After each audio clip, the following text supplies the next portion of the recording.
It was a cold, moonless night when Lucy, Grace, and Henry decided to explore the abandoned mansion on the outskirts of town.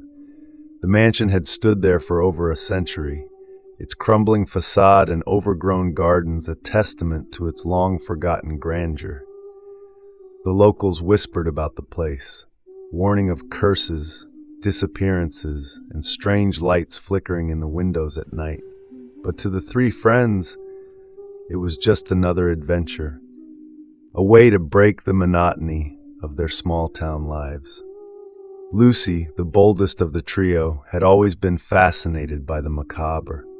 She was the one who suggested they explore the mansion, her voice tinged with excitement as she described the eerie beauty of the decaying structure. Grace, ever the cautious one, hesitated. She had heard the stories, the warnings, and something about the mansion made her skin crawl. But Henry, always eager to impress Lucy, quickly agreed, and Grace reluctantly followed. As they approached the mansion, the air grew colder, and the silence of the night was broken only by the crunch of leaves beneath their feet. The mansion loomed before them, its broken windows like empty eye sockets staring into the void. The front door, hanging precariously on its hinges, creaked as Lucy pushed it open. The smell of damp wood and decay filled their nostrils, and for a moment, they all hesitated. "Are you sure about this?" Grace whispered, her voice trembling. Lucy grinned, her eyes gleaming with excitement. "Come on, Grace. Where's your sense of adventure?" Henry chuckled nervously, but he followed Lucy inside, Grace trailing behind. The interior of the mansion was even more unsettling than the outside. The walls were covered in peeling wallpaper, and the floorboards groaned under their weight.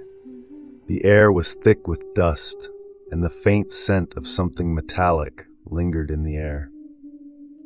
They moved cautiously through the rooms, their flashlights casting long shadows on the walls. The mansion seemed to breathe, the creaks and groans of the old wood creating an eerie symphony. Grace's heart pounded in her chest, and she clutched Henry's arm tightly. Lucy, however, seemed unfazed, her curiosity driving her deeper into the mansion.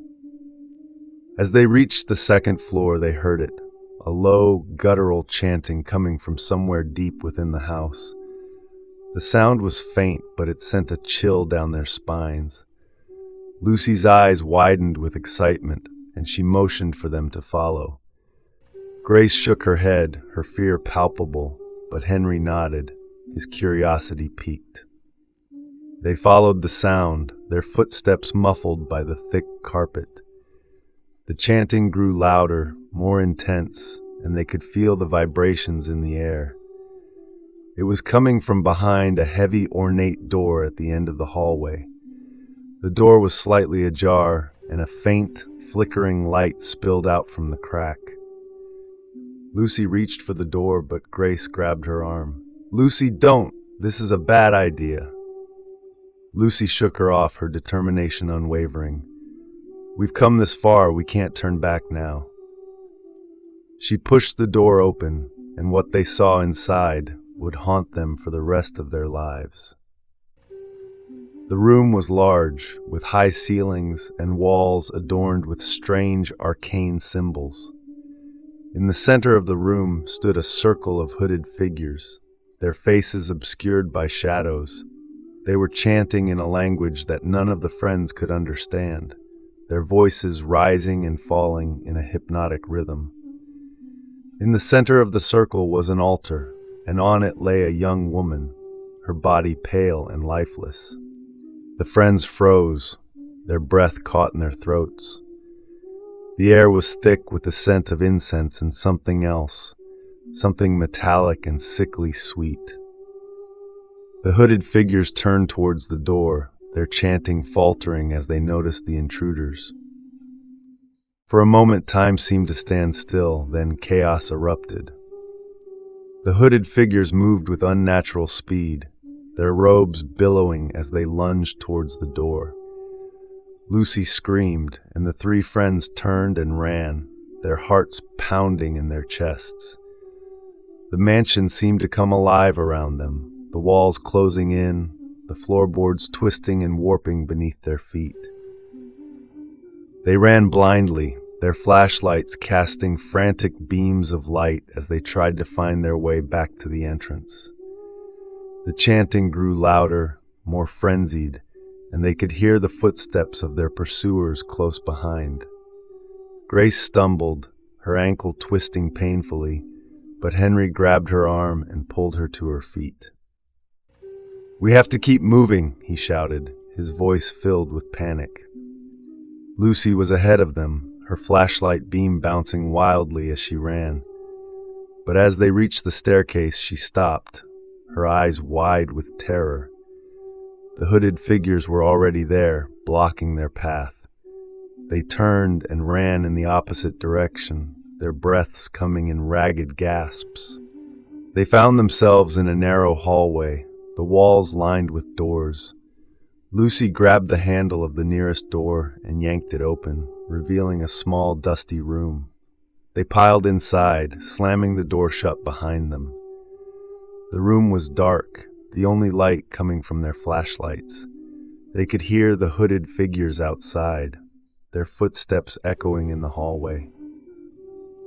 Grace was sobbing, her hands pressed to her mouth to stifle the sound. Henry was trembling, his eyes darting around the room as if searching for an escape. Lucy, however, was eerily calm. She moved to the far wall, her flashlight beam illuminating a small hidden door. "This way," she whispered, her voice barely audible. They crawled through the door, finding themselves in a narrow, dark passage. The air was damp and cold, and the walls were close, pressing in on them from all sides. They moved as quickly as they could, their hands brushing against the rough stone. The passage seemed to go on forever, but finally they saw a faint light ahead. They emerged into the woods, the cold night air a relief after the claustrophobic passage. But their relief was short-lived. The hooded figures were still behind them, their chanting growing louder as they closed in.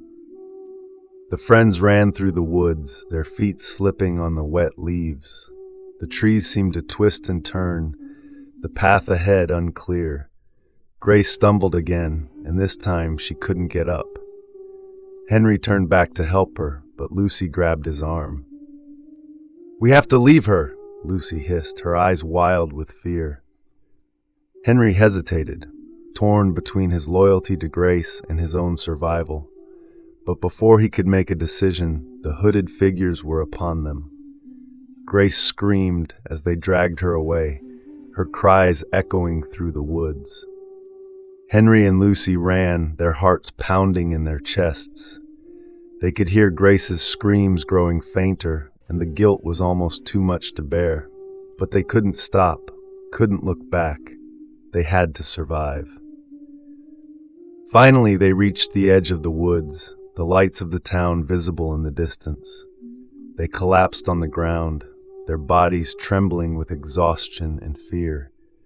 They were safe, for now. But as they looked back at the woods, they knew that they would never be truly free. The memory of that night, of the hooded figures and Grace's screams, would haunt them forever. Henry and Lucy reported the incident to the police. They described the mansion, the hooded figures, and Grace's abduction in vivid detail. The police launched an investigation, but the mansion was empty when they arrived. There was no sign of the cult, no trace of Grace, and no evidence of the horrific ritual they had witnessed. The case grew cold, and Grace was never found. The police eventually closed the investigation, chalking it up to a tragic disappearance.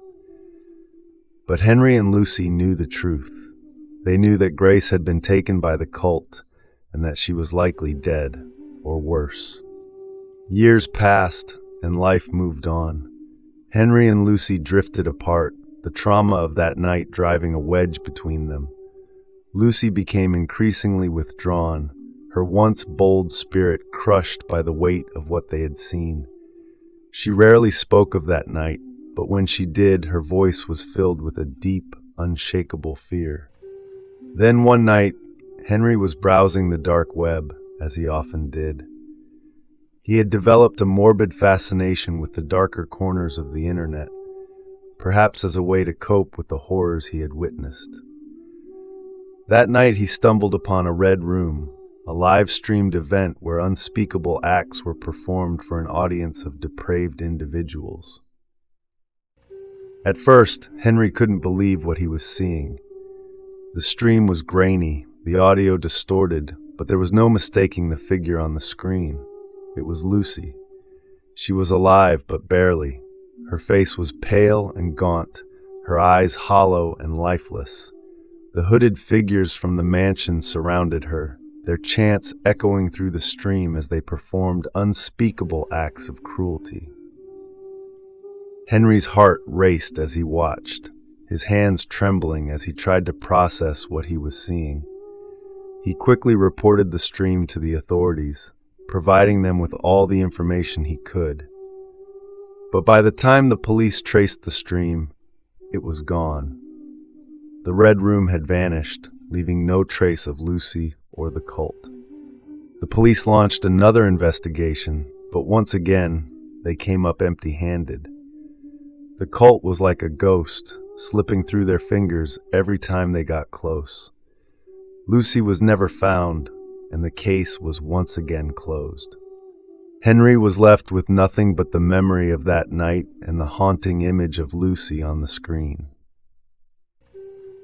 The mansion still stands, a silent sentinel on the outskirts of town.